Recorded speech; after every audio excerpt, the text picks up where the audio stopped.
don't know if Katarina has haunted you. You're Anivia main. You should be destroying Katarina's mid lane. I don't know how this champion has haunted you, but that was the perfect pick here. I mean... It's just fact. I'm just stating facts. No. You are correct. It's the perfect pick here, but I also think Swain is also very, very good here as well, right? Like, I think Swain is also the perfect pick here. Yep. Because they hit on it on the desk. Say it. You said the it. Space. Yeah. How, like, you were talking to me, you're like, wow, look at that Gnar into Talia combo. Filthy. Yeah. You land that, the team fight is over. The question I have is, how do you land that? No. Because you got to get through the Swain, you got to get through the Wukong, you got to get through the Malphite, you got to get through the Lulu, you got to get through the Ashe. Like, if you pull that off, that is MNM getting a notification on their phone saying their pizza is on the way and they need to get out of their game. Like, that is the only way I see that landing. So I've got a date, gotta go. Yeah. All right, My date's at the cinema. I think Ericsson and Hesser are going to have to be extremely creative on the way they're going to work around this, right? So, for example, if we have Vanir shoving in the waves and going towards objectives, it's just very easy to cut off MNM from walking into you because, yes, you can have Malphite and Wukong dashing through the wall and getting onto you, but then Ashe, Swain, and Lulu are going to be left behind. So as long as Ericsson and Hesser can be very creative with how the wall placement is going to go down, with Hesser potentially even finding a flank over that would be really cool to see for the Wombocom and keep our eyes on that. On the other hand, I 100% agree with you. I think the space that Ashe specifically creates, I find Ashe to be one of the most annoying AD carries in this current patch. And her problem is that she's extremely diveable. Yeah. But welcome to the durability patch where you cannot dive anything together with a Lulu anymore. Absolutely so it doesn't really matter. No, it's going to be a very hard one to handle. I think there's a lot of space to be bought. I'm curious to see what you guys are doing in your home spaces, though. So let's have a look at that one. As oh, no, we're having action. No, we're not. Don't worry. That's a... Me and Riddle Coach are in Paris watching NLC, my favorite NLC caster. Wait, I didn't know Riddle's coach was the Colossal Titan. What? Yes, Hipper, that is exactly the Eiffel Tower. Definitely the actual Eiffel Tower. Do I lure you back into the game? Yeah, let's talk about the game. Let's go. So, you were talking to me a little bit about obviously the Talia changes, the big one being, you know, Unraveled Earth now being pretty effective at stopping dashes. Ooh, doesn't work versus Kaelin, by the way, because he's unstoppable, hence the name. It does work into soft, though, so if you're playing very careful... Oh, monkey bop. No monkey grab. Right, so... Flash. Oh, you go. Oh, the old switcheroo with the hook. Shredder is shredded. First blood to Merbs. Very well played. So anything with a Lulu is undiveable, but if they find you in the middle of the lane and a beautiful hook right there landing from Zaremba, then you are going to die. You are squishy enough for 1 versus 3 that happened right there. And again, if we see this again, I feel like Shredder and Misigu are trying to shove in that wave really quickly, but then they overextend. And even though Misigu flashes thinking that the hook is going to land onto him, really beautiful switcheroo right there from Zaremba to land it onto Shredder. And a big question that I have about MNM is the fact that week 1, day 2, they actually won versus X7, and Shredder had something like more than 90% kill participation. His Nautilus was all over the map. He was top, he was Herald, he was Baron, he was mid lane, he was finding flanks, he was finding the perfect ultimates, the perfect hooks, everything. Now Shredder has been put in a position where he's not allowed to do that. He's not necessarily allowed to roam as much as he did on Nautilus and create opportunities for his team, which is not necessarily something that they need because you can scale and be tankier with the Wukong and Malphite. You can scale towards later stages with the Swain and the Ashe as well, so you don't necessarily need it, yes, but we've seen a bunch of passive lanes in the bot side of the map actually lose twice today. The 2 Kog'Maw lanes with the Lulus lost being 10k gold behind, so we're seeing that if you pick more of an inactive bot lane with a Lulu and you don't actually capitalize on getting that lane rolling, getting that hyper carry in early on, you're just gonna suffer. I would argue on the other side though, it was like everything was on fire around those Kog'Maw lanes. To be completely fair, while the proactive inactivity, definitely is a weak spot, it was also a lot of the other lanes were losing out. The question is there going to be a punishment on these solo lanes? Because if that is the case, that might be a way around it. If Chimera is punished in lane, there is that world where potentially, you know, he isn't as, you know, effective at buying space for the team, because there's a couple of different builds you do see out of this Swain. One of them I heard is like Leandry's into Stone Plate is an option where you just become completely immortal. Or demonic. Or demonic as well. You have like tanky. lots of ways to actually be very strong. Obviously, Jamada was talking a little bit about the Zhonya's second as well. There's a bunch of different like build paths for Swain. He's very versatile in what he can do on the map. So what he can do with his build path, and that's going to be the interesting thing here. Is Chimera has to flash away because there is no room for him with a seismic shove in the unraveled earth. Really well played right there for Ericsson. Lays down the rocks, but doesn't use the knock-up until Chimera has to actually cross, which means that then he's forced to flash.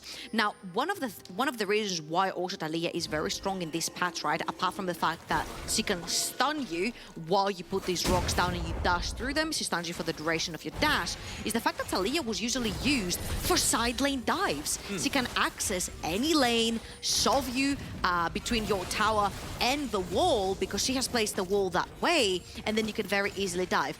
Durability patch, you don't get dived. You're much tankier. The towers do a bunch more damage as well, which means that what we saw last week, the Na bullying the Malphite away from lane to the point where Kerberos on that Na was actually invincible on the side lane. It's not necessarily going to be the case right here. You see 48 CS, 245. Hess0 has opted to go for the Cull in his inventory, so he knows he's not necessarily playing to destroy the Malphite in lane. Oh, Michigu.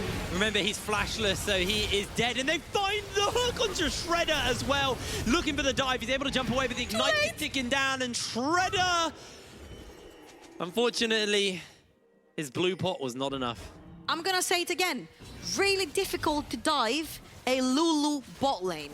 But when you're not under the tower, when the tower is not allowed to do damage to your opponents, very easy to get picked on. You said it yourself. They took Michigu's flash in the earlier bot lane dive. They come back for the return. Creox, 100% kill participation. 2 kills onto Merbs' Jinx as well. This Merbs is gonna accelerate way fast into the mid game with that Jinx. And if we see this again, you do not know. They're being cheeky right here, and Vanir is still waiting into that bush. They put the chompers really nicely so they can't cross, and also stopping him from escaping from the sides of these chompers too. Shredder did have his flash right there, but he was very slow in actually using it, meaning he ends up going down to the Ignite, giving away a free dragon over to Vanir, as well as a very close to completion Kraken on Merbs. Yeah, that is very scary for the fact that Jinx has almost got Kraken already. 625 gold off that, to be precise. Hasn't obviously opted into the boots, so it's a little slower on that, but Michigu, boots and 2 longswords, incredibly weak comparative to his lane opponent. Now, MNM, they're going to use this opportunity, though, with all the pressure being put bot side, to try and find a way to get some gold. Vanir not going to be able to get Creox in range of this Herald, but he's thinking about it. He's going to get slammed into. Everybody's jumping in. Soft looks to pick up the eye, and the blast cone's going to get used. Kalem is going to get sent packing.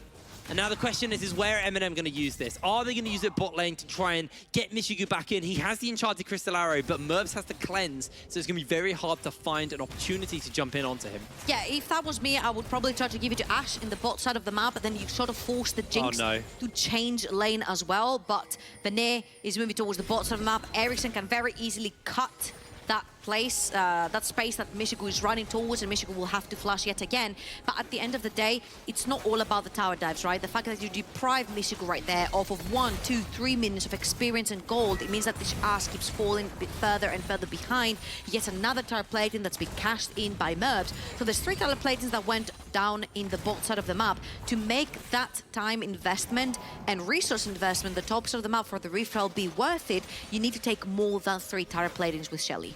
Yeah, I mean, there's been 3 kills and 3 tower plates bot side. It is a problem. I'd like to actually have a look at the individual gold just to see how much further ahead Merbs is. Keep in mind, we're only 10 minutes in, and he's got such a big lead over Michigu already. And he has Kraken at home as well. Oh, he has a Kraken. Oh, he has a Kraken. Mom, can we have Kraken? We have Kraken at home. I'll stop now. He got the McDonald's. I'll stop now. He is incredibly strong right now. There you go. There it is. Got his chicken nuggies. So, at this point, you can see how they can use Merbs to sort of move him around the map. So the first point of attack will most likely be that bot lane. Only 2 turret platings left, 4 minutes in their disposal. You can still move down there. There is no flash onto Shredder, and Zaremba has been doing flawlessly at hitting those hooks, hitting those flays. Mid lane for Ericsson has been going peachy. He lost his flash early on, but he's been doing great. We're looking over to top side. Hezero, yes, he's not destroying Kalen, he's not destroying the Malphite, but he has been able to get another turret plating for himself. So all in all, we have 3, 4, 5 turret platings that have gone down in favor of Vanir, and that Rift Herald is still waiting in the pockets of Sof to be exposed somewhere, to take some, hopefully, turret platings for the side of MNM as well. I don't know if they're gonna wait a little bit longer to use it closer to that Dragon timer and maybe try to get some pressure in the mid lane and then go towards the bot side of the map. But right now, MNM do not seem too keen on making any moves. Definitely feeling the pressure down on that bottom side of the map. Soft, Herald's not got too much longer left. 2/3 of the timer has gone. So expect to see him try to make a play somewhere. Has got the monkey spin available to him. So might just try and throw that down, but it's going to be so hard with Ericsson kind of buying that space with the Unraveled Earth. And Vanir are playing so well around their most fed member, which is that Jinx on the bot side of the map. They're moving towards the bot side of the map. They know that in 50 seconds, there's going to be that Dragon. They want to start stacking them. They want to bring MNM into them. You mentioned how much space MNM can create, but if Vanir never have to put their finger on the trigger and actually engage them and get objectives for free and reach that soul for free as well, you never have to fight MNM. You just have to choke them down under their own towers like they've been doing so far at the bot side of the map and just get things for free. That's yet another. Oh, you interrupted him! Kill him! Solo kill! What? Okay. That's the power of Malphite. He's playing with the Comet right there as well. He bonked the Minina away. Not a lot of defenses onto a Minina. He's extremely squishy. But still, that solo kill doesn't really result in anything massive from the side of MNM, apart from the fact that Hezero is going to lose a little bit of CS and gold from all these minions that have crashed underneath his tower. Kalim, though, doesn't have his TP available to join this fight. So all in all, yes, they lose a kill onto the Nut, but they've secured the second Dragon. Ericsson and the rest of Vanir can move on to the mid lane. Oh, that they wall. stop the Herald that as wall well. Is so tragic for them. Hook's gonna come out. Soft jumps in. It's time for Beyblade, baby! Knocking up a couple of members as the arrow goes wide. Sure, they get a few plays, and Chimera gonna pop himself the demonic ascent for the moment. Not able to find himself a grab, and yeah, they get 3 plays, but that is it. Meanwhile, Jinx is just melting through towers. MNM are crumbling with an amazing draft. Just unfortunate play in the bot lane has really, really hit them. I just love the proactivity, honestly, coming from Vanir, seeing an entire new roster from spring to summer, seeing them play so well coordinated together. They're using from the side of MNM, the Herald mid, they don't care. Ericsson pops down the wall. Shelly has to make an entire beeline around the wall to try and get to the tower. By the time they do, Sof has to actually engage onto Krayox to make sure that Shelly does bop onto that tower. Sof loses his flash, which means that long-range engage is no longer going to be available until he has his flash there. And Merbs, unbothered. Yeah, I mean, shining on that bottom of the map, taking an entire tower pre-14. But look at the items. Divine Sunderer has been picked up for Hezero. You got Divine Sunderer for Crocs as well. That's the type of shoe, but it doesn't matter. We've also got the Kraken Slayer onto Merbs along with that last Whisper. Look at Mishigu. It's attack speed, boots, a pickaxe, and 2 longswords. That looks like a Yasuo that's gone 0-4 in lane, by the way. Oh, it's so painful. Just a lot of attention, and honestly, that's Kalim, by the way. Zambera playing really, really well to set up that lane as Kalim? Kalim is just alcove gaming right now. He's trying to... Okay, this is a little bit miscoordinated because, yes, he's trying to catch people off guard, but who's he catching them off guard for? Because Sof is super far away, doesn't have his ultimate available, just came up. He's got only a Lulu around, and now they are looking for that Rift Herald fight. But honestly, if you overcommit for that one, it could be really bad for Vanir. But Zambera going to get hit up the moment. The Monica Saint comes out into the grab back as Chimera may just feel the flash forward, catches him out. The hand of Palpatine comes out as well. And pop goes the Weasel. Stopwatch going to get used. And this should be the end with the Eye of the Emperor coming in. But Mervs is untouched. They're able to do the damage. They find themselves a double kill for the Monkey. The Monkey spin's going down, but everybody's super below. Mervs is resetting. Double kill. Make it a triple kill. Mervs untouched, uncontested, and absolutely wipes MNM. Unbothered and absolutely thriving. 5-0-2. Mervs has been the recipient of all that gold, and it's coming into fruition. You see Zaremba right there gets caught by Chimera's Swain, and then the chompers will go down to create space, and then he hooks the Swain closure. I'm like, I'm not sure you want that, buddy, but he actually did. He baited everyone from MNM into a huge choke point. Guess what? Jinx loves that. Guess what? Talia loves that. Guess what? Kraox onto that. Viego loves that for all of the resets. Hesir as well with the Meganar going in, throwing the boomerangs. And again, I will just say that Viegos fall big victims to picking up Lulu souls.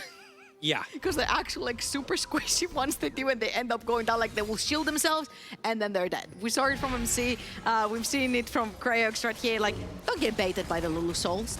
Just don't do it. Oh man. Vanir. A lot of us were favoring MNM coming into this. We thought this draft was so good, but Vanir just had a read on what they needed to do to counter MNM, and they just shut bot lane down entirely. These Lulu lanes, we thought they weren't diveable. Doesn't matter, you just catch them before they get to their tower. Exactly. And this is the kill lane we expected out of XL last time into the Lulu.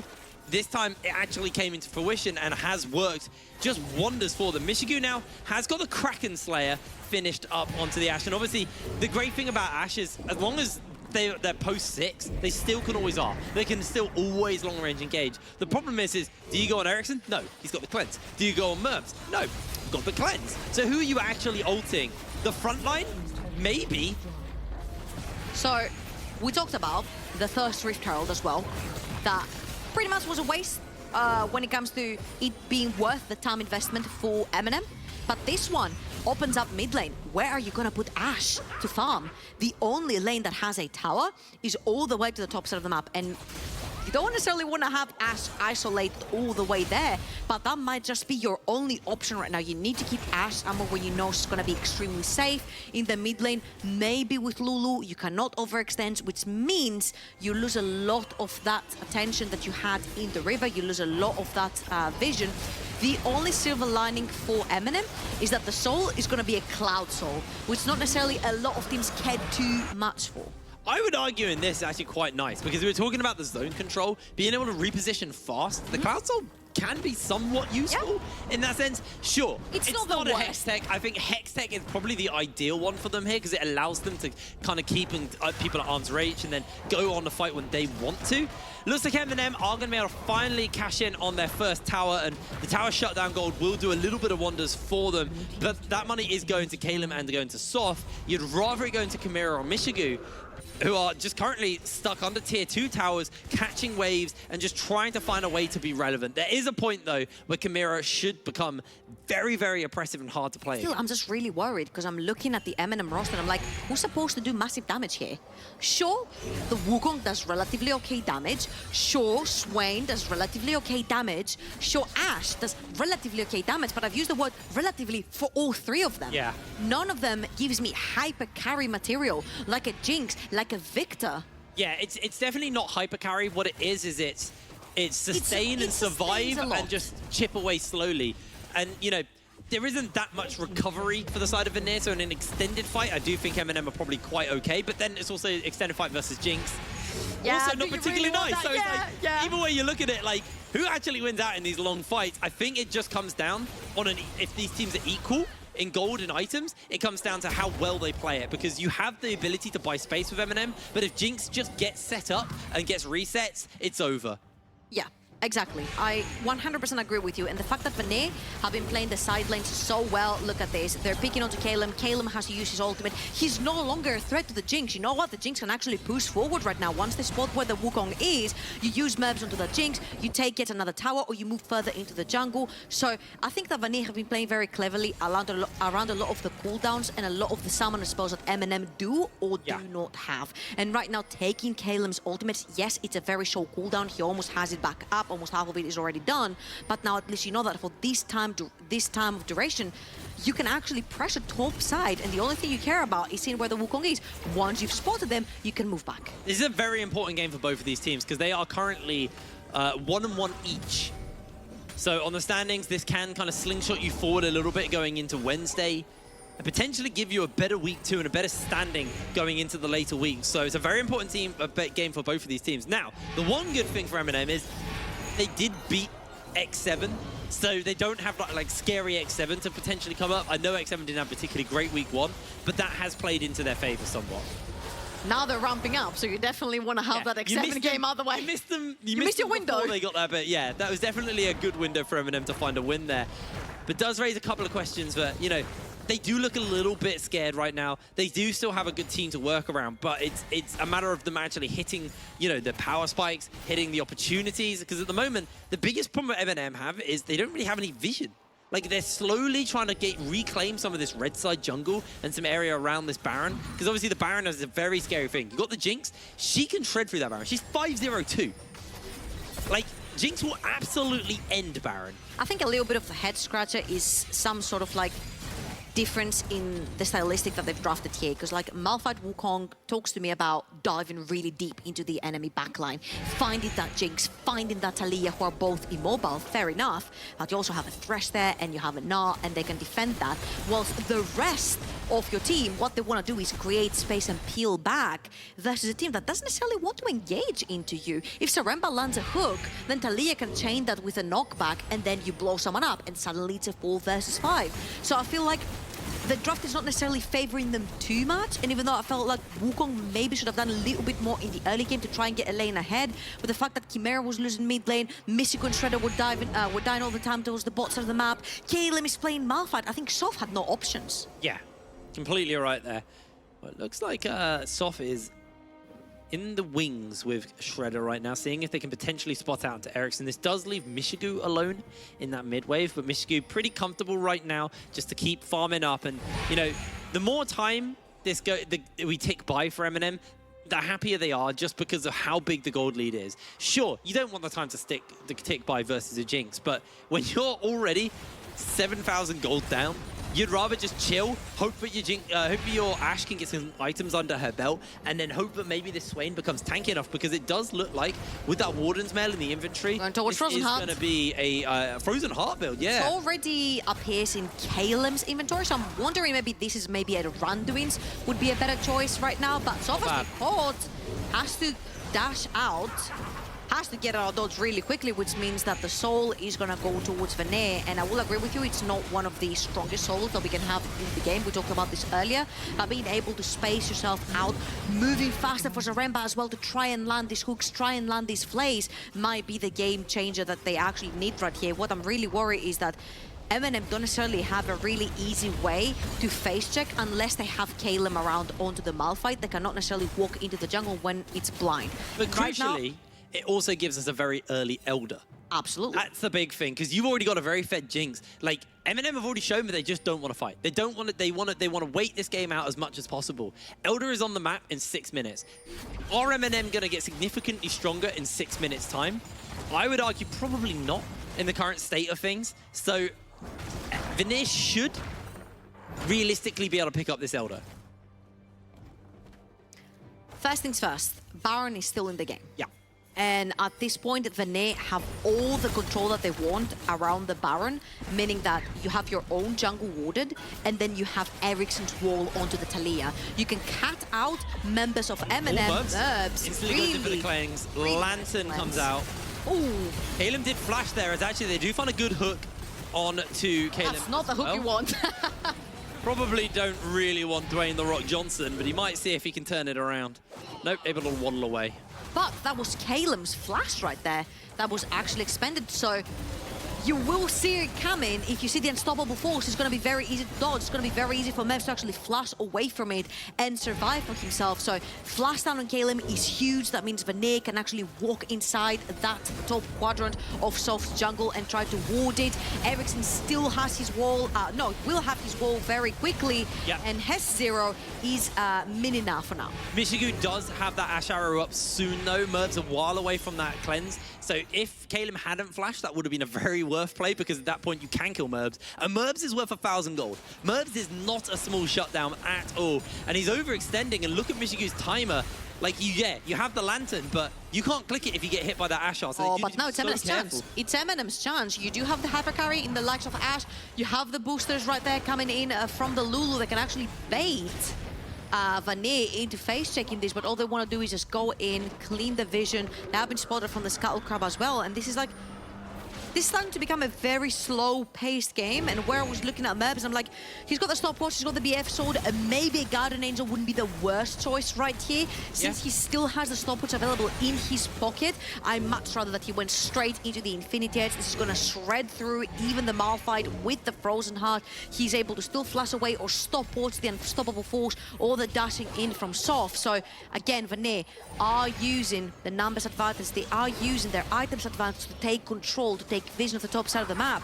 This is also a very back and forth game because yes, there is some hard engage in the likes of maybe Mega now can find the flank, but mostly from the side of Vanir, it's about picks. It's about landing the hook. It's about destroying someone, whilst MNM have to play very cleverly because the top side of the map wants to do something different and dive deep, whilst the bottom of the map wants to kite and peel backwards. Now, MNM can always check this Baron Pit. They've got the Blue Ward in Michigan. They've got obviously the Hawk Shot as well.